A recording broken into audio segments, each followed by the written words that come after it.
الحمد لله وكفى وسلام على عباده الذين اصطفى أما بعد أعوذ بالله من الشيطان الرجيم بسم الله الرحمن الرحيم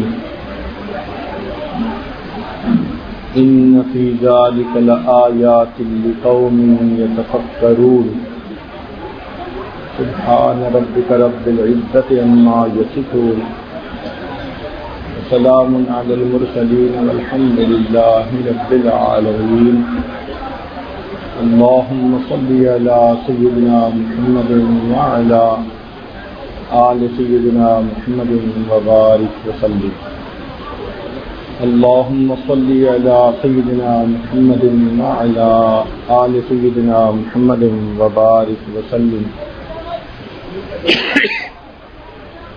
اللهم صل على سيدنا محمد وعلى آل سيدنا محمد وبارك وسلم.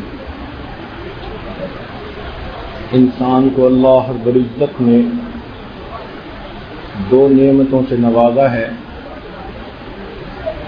ایک دھڑکتا ہوا دل اور دوسرا پھڑکتا ہوا دماغ.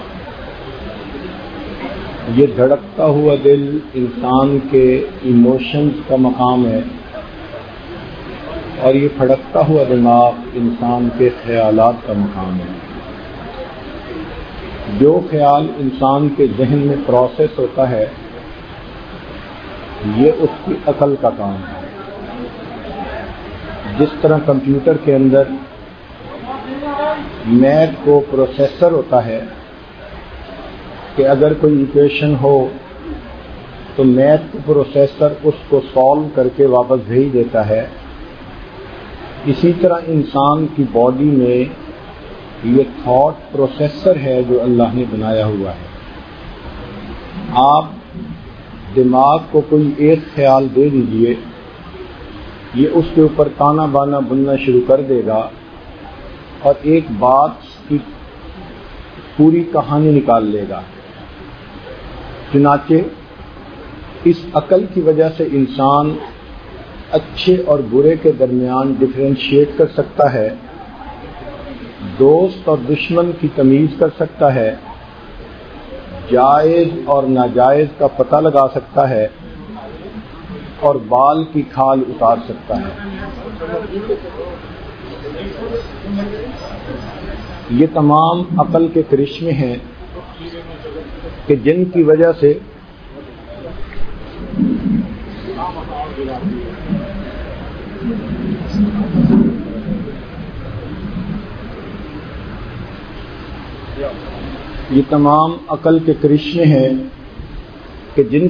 سے انسان دنیا میں کامیاب زندگی گزارنے کے لیے کوشش کرتا ہے.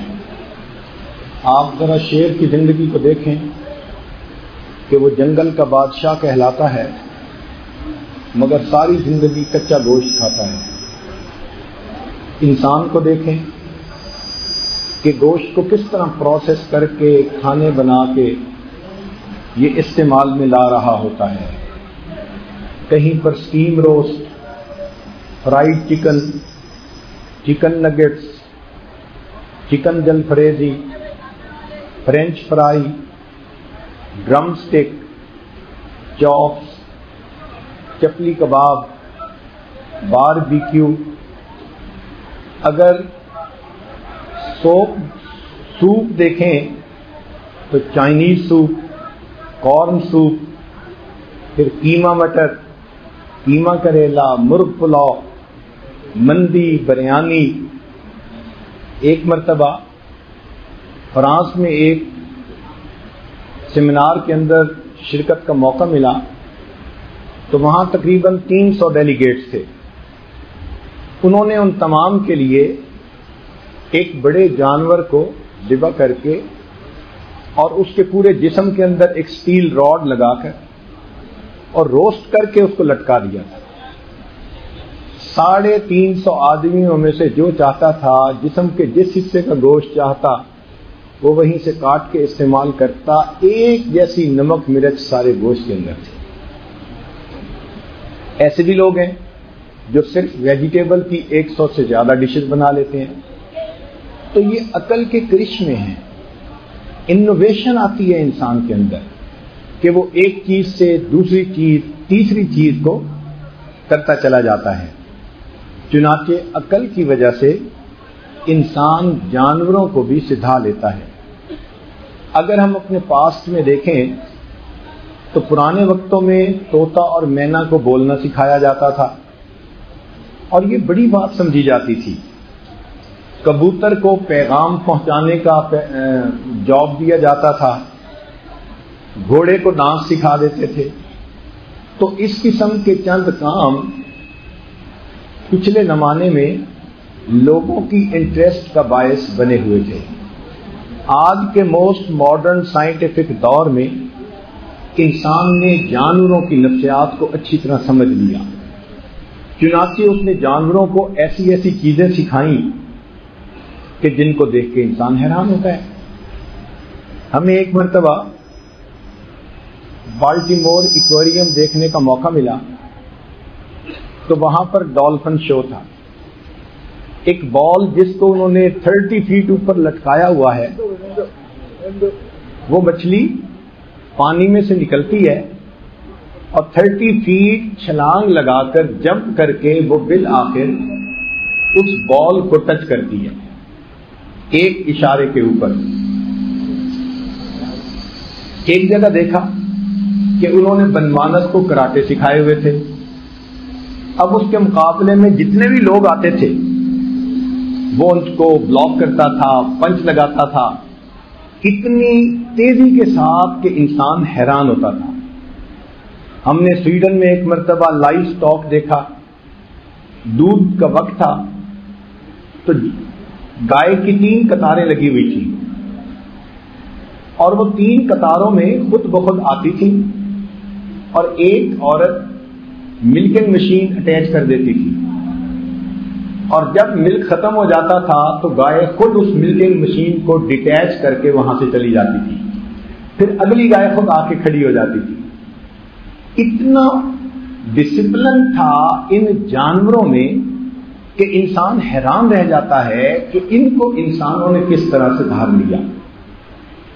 ایک مرتبہ ہم اپنے بچوں کے ساتھ وزٹ پر تھے تو ہمارے گاڑی چلانے والے دوست نے کہا کہ حضرت بس ایک 5 فلیگ یہاں پر زو ہے جس کے اس وقت بند ہونے کا ٹائم ہو چکا اور بند ہوتے ہوتے وہ روزانہ ایک شو پیش کرتے ہیں جو جانوروں سے متعلق ہوتا ہے.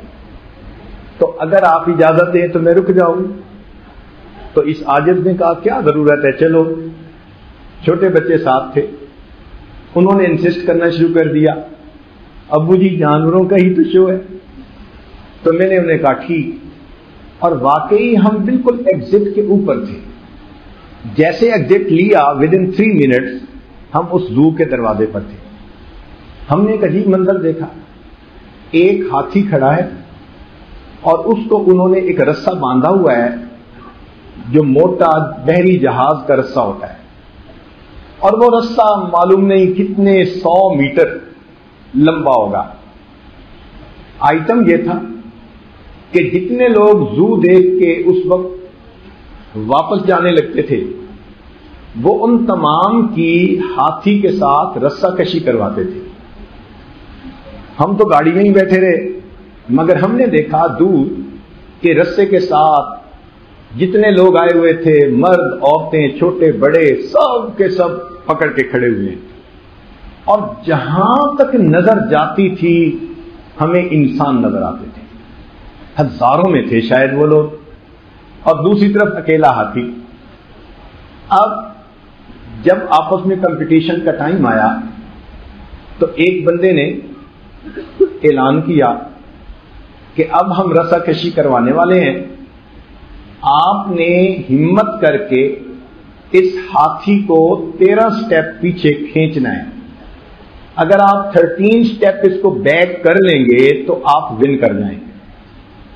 اس کے بعد اس نے آواز دی اور مقابلہ شروع ہو گیا. سب لوگ خوب زور لگا رہے تھے